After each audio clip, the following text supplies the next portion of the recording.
Assalamu alaikum dear students, welcome back to my channel and welcome back to a new video.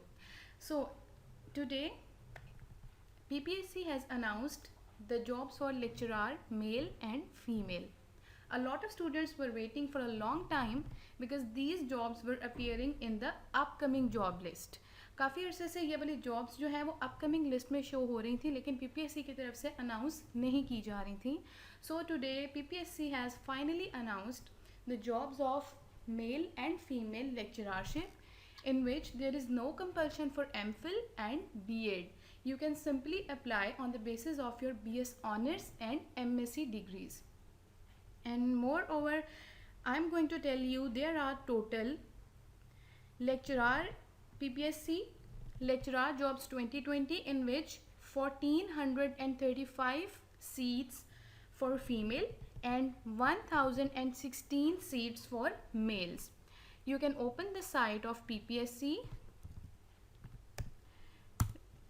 write in Google Chrome PPSC, click on Punjab Public Service Commission.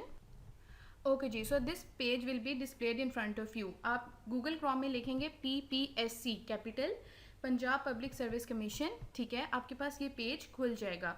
On the very left here it's written advertisement number 24, ठीक है, ये आपके advertisement number 24 है.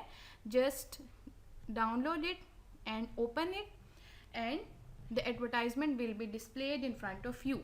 Okay जी, सो advertisement number 24 है ये, और इसमें सबसे पहले आपके पास आ रही है लेक्चरर फीमेल.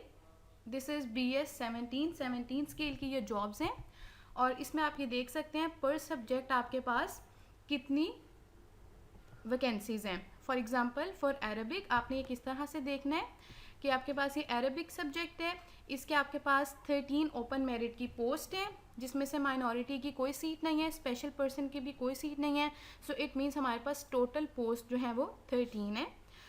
नेक्स्ट बायोलॉजी 47 जो है वो ओपन मेरिट पे सीट्स हैं, 2 माइनॉरिटीज़ की हैं, 1 स्पेशल कोटा है और टोटल 50 सीट्स हैं, ठीक है. तो इस तरह से आप इसको रीड कर सकते हैं. As far as my subject is concern mathematics, so mathematics में ये 74 सीट्स हैं ओपन मेरिट की, 4 जो है वो इसमें माइनॉरिटी कोटा है, 2 जो है वो इसमें स्पेशल पर्सन का कोटा है. So the total seats are 80, ठीक है जी. तो ये हमारे पास पोस्ट अनाउंस हो चुकी हैं फॉर अब ये हमारे पास जितने हैं ये आपने इसको मिक्स नहीं करना. तो फीमेल्स जो हैं उनकी आपको पोस्ट ये पहली वाली पोस्ट में मिलेंगी और उसके बाद नीचे जो है ये आपको मेल्स की मिलेंगी, ठीक है जी. अच्छा, अब यहाँ पर आप साइड पर थोड़ी सी इंस्ट्रक्शंस भी देख लें. द मिनिमम क्वालिफिकेशन और एक्सपीरियंस, ये क्या होना चाहिए आपके पास, masters degree at least 2nd division in the relevant subject, ठीक है. आपने देखा यहाँ पे मास्टर्स डिग्री लिखा हुआ है, MPhil is not required and B.Ed is not compulsory. Okay जी, फिर आपके पास है नेक्स्ट है और equivalent qualification provided that for the subject of English MA 3rd division with diploma English from Allama Iqbal open university will also be eligible, ठीक है जी. अगर किसी की इक्विवेलेंट क्वालिफिकेशन है वो भी एक्सेप्ट की जाएगी, और अगर किसी ने in the subject of English MA किया हुआ 3rd डिवीजन डिप्लोमे के साथ इंग्लिश में अल्लामा इकबाल ओपन यूनिवर्सिटी से, तो वो भी आपका एलिजिबल होगा. Next a very important note is written here, in case a candidate claims that his or her qualification is equivalent to the prescribed qualification, he or she will be required to submit equivalence of his or her qualification issued by competent authority at the time of interview. This means कि अगर किसी student, अब यहाँ पे तो उन्होंने simply लिख दिया है मास्टर्स डिग्री, ठीक है जी, लेकिन अगर आपने ऑब्वियसली आपकी पाकिस्तान की क्वालिफिकेशन है तो आपकी मास्टर्स डिग्री होगी या BS ऑनर्स होगा, ठीक है. लेकिन अगर आपने आपके कहीं बाहर से स्टडी की हुई है जो कि आपकी 16 ईयर एजुकेशन के ही इक्विवेलेंट है, तो आपने फिर उसका वो इक्विवेलेंट सर्टिफिकेट जो कि कॉम्पिटेंट अथॉरिटी प्रोवाइड करती है वो आपने इंटरव्यू के टाइम में उनको दिखाना होगा. इन केस के अगर आप अपना टेस्ट क्लियर कर लेते हो, ठीक है, तो इंटरव्यू के टाइम में आपको वो दिखाना होगा.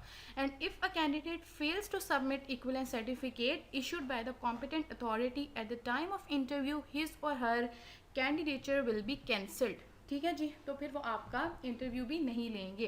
तो आपको ये लाजमी अपना दिखाना पड़ेगा. आपको जिस तरह से हम FSC जो इक्विवेलेंट है वो हमारे पास A लेवल्स के होता है, इस तरह से अगर किसकी मास्टर डिग्री जो है वो किसी और 16 ईयर एजुकेशन के इक्विवेलेंट है, so you have to provide your equivalence certificate at the time of interview and you will be eligible for the interview if you qualified your test first. ठीक है जी, आपको पहले अपना टेस्ट क्वालिफाई करना होगा. इसके नीचे उन्होंने कुछ एज लिमिट्स भी दी हैं. For the female it's from 21 to 28 और इसमें 8 ईयर का एज रिलैक्सेशन भी है. मेल्स में भी 21 to 28 है और 5 ईयर्स का एज रिलैक्सेशन भी है.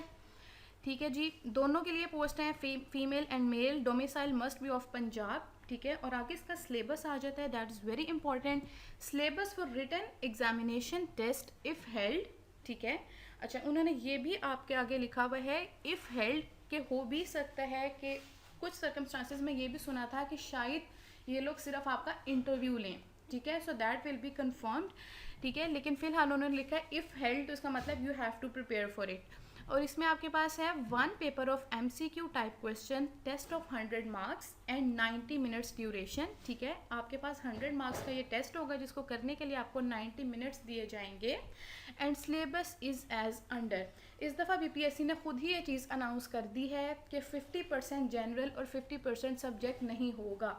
क्वालिफिकेशन जो होगी रिलेटेड सब्जेक्ट की, उसमें से आपके पास 80% आएगा. फॉर एग्जांपल आपकी डिग्री मैथ्स में है, इंग्लिश में है, फिजिक्स केमिस्ट्री में है, किसी भी चीज़ में है, so you have to prepare 80% from your subject and 20% general questions आपको आएंगे, जनरल नॉलेज में से आएंगे. That would be of current affairs, sports question हो सकते हैं, जनरल नॉलेज के क्वेश्चन हो सकते हैं, पाकिस्तान की हिस्ट्री हो सकती है. ठीक है, और इस टाइप की चीज़ें आ सकते हैं. But that portion will be only 20%. So you have to mainly focus on your subject. ठीक है जी, सो अब नेक्स्ट वीडियो में मैं आपसे ये सारे शेयर कर लूँगी कि how you are going to apply for it. Okay जी, सो अब आप इसकी तैयारी करें so that you can qualify for this post. Good luck to all of you. अल्लाह हाफिज़.